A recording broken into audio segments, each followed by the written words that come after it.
ዛሬ ደግሞ የጾም ሳንዱች ይዤላችሁ መጥቻለሁ። የሳንዱቹን ዳቦ እንዴት እንደጋገርኩት ነገ ቪዲዮ ለቅላችኋለሁ። የወይን ጠጅ ከለር ያለው ጥቅል ጎመን፣ ቃሪያ፣ ፎሶሊያ፣ ካሮት፣ ድንቹን ቀጠን አድርገን ብንከትፈው ቶሎ ይበስልልናል። ቀይ ሽንኩርት፣ ቲማቲም፣ ፎሶሊያ፣ ካሮትና ድንቹን እንቀቅላለን። ሁለቱንም ጥቅል ጎመኖች በእንፋሎት እናበስላለን። የምግብ ዘይት ጨምረን ካሮት፣ ፎሶሊያና ድንቹን እንጠብሳለን። ፎሶሊያ፣ ካሮትና ድንቹ መጠበስ ሲጀምሩ ሁለቱንም አይነት ጥቅል ጎመን እንጨምራለን።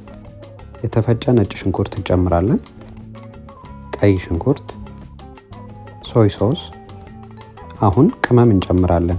የተጠቀምኳቸውን የቅመም ግብዓቶች የዩቲዩብ ገጻችን ላይ አስቀምጥላችኋለሁ።